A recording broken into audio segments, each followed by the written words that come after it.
Hi, everyone. I'm Maegan Lemp, and this is Quick Conversations on Wellness. And this is a project designed to explore the idea that wellness isn't a fixed thing, and we all think about it and experience it a little bit differently. And today I'm so pleased to be joined with my friend and colleague, Lori Unrau. Hi, Lori. Hi, Megan. How are you? I am well. I love that. Mhm. Lori, can you tell us a little about yourself?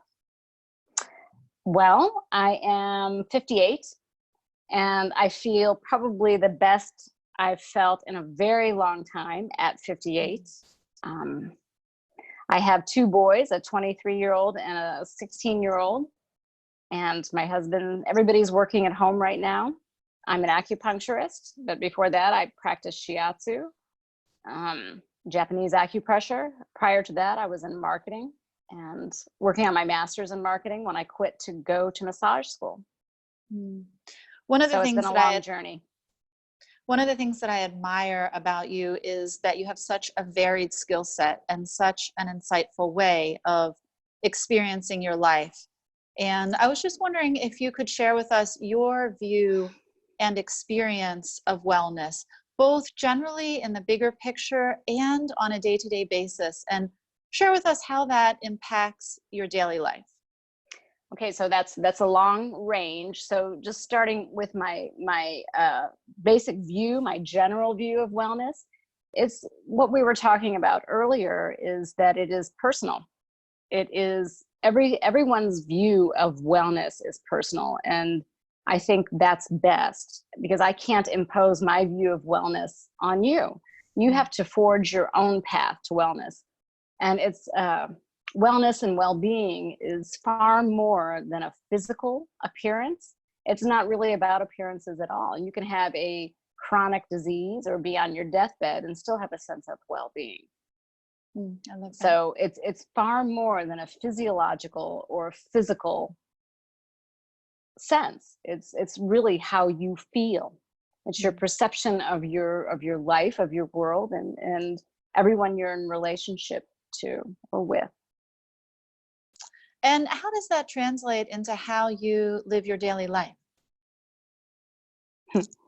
So I've been doing this a long time, and studying the philosophy and meditating on it, and tried so many different practices. I can't even tell you what I do is such an amalgamation of so many different things. Western philosophy, Eastern philosophy, my earth-centered philosophy. It's what I have gained, what has felt right to me, and the ideas that I've kept and the ideas I've discarded have all helped me to be who I am and what I am and where I am right now. So day to day, it's different and it varies, and I'm okay with that. I have things that I like to do. I enjoy meditating. I've been a meditator since I was in college, since I was probably 20 or 21. I first started learning how to meditate in college. I've always, since a child, been really interested in Eastern philosophy and different ideas, perceptions of the universe. So I've always explored them, whether it's been a psychology class, a sociology class, or Eastern mysticism, or Western religion. So there are many different ways to look at it. And so I have kind of taken all of those things. So my daily practice now is similar to a daily practice maybe 20 years ago, but I add and subtract. So meditation is a big, big part of it. Probably the biggest is being quiet and meditating. And the other aspect of that is exercise. I'm really fortunate. I've always been athletic and enjoyed sports and movement. Just my proprioceptive sense of where I am in space and time has always been exciting and fun for me. And exercise, it has to be fun. So I always try and bring fun, an element of fun, into my well-being. If it's not fun, then I can't do it, and it doesn't feel good. If it doesn't feel good, it's difficult. That's not to say that a discipline always is feeling good. A discipline is a discipline, and your view of it is what matters, knowing that I'm doing this for a reason, for a higher purpose within myself. So exercise, meditation, Tai Chi, Qigong, I've practiced those techniques for 25 years. Yoga, being outside, exercising, every kind of sport you can imagine I've done. Wonderful. And Lori, you have such a beautiful way of bringing joy and caring for both your mind and your body. And I was wondering if you could share with us what tools that you employ when you're feeling off, either physically or mentally, and you need to ground and recalibrate and find your homeostasis. I don't hesitate to ask for help. So when I really feel off, if I really feel off, then I have like my group of practitioners that I go to currently, and I'm always expanding that. So I don't hesitate to get help outside of myself when I need it.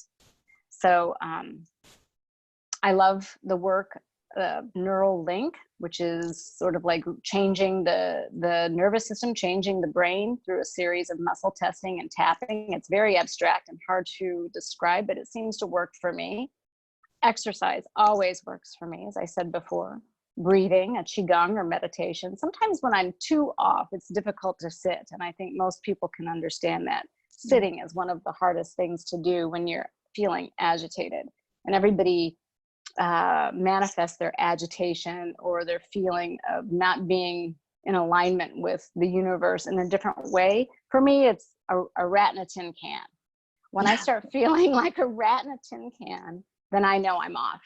Nothing can help until I stop what I'm doing and use an activity. So often I'll go outside for a walk and be outdoors.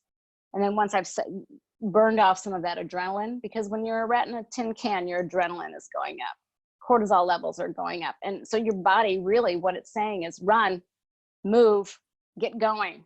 And that will take you down immediately. That works for me. If you're not able to do those things, then deep breathing, finding a breath work practice or a breathing practice, of which I can't even go into it. There are so many, but find the one that works for you. There's so many sources out there. I mean, YouTube, my God, what would we do without YouTube? I just took out my son's appendix with YouTube. Joking. That was a joke. I didn't do that. A hand mirror and a kitchen knife, a little brain surgery. But anyway, what would we do without YouTube? What would we do? I mean, it's an amazing source right now with all the different yoga things and qigong things. Yeah. And Lori, what would we do without laughter and joy?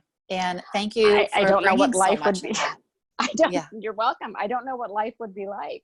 I was very fortunate. My parents were, my mom was 40 when she had me. I was an accident, a surprise, not an accident. My dad was 42. They'd lived through World War II. My father was a Marine in Iwo Jima, in the Guadalcanal. My mom was a school teacher. He was a college professor. They lived through the worst of the worst. And I feel like I've been preparing for this moment my entire life, just by watching them and hearing them and seeing how resilient. But my point is my parents were always young at heart. They behaved like children, and they were the most mature people I knew, with their egos intact, not running rampant. They were very adult, but very fun-loving. Laughter was always a big part of my daily life. My parents were always laughing together and being silly together and teasing one another in a very light way, just having fun, and they could both laugh at themselves.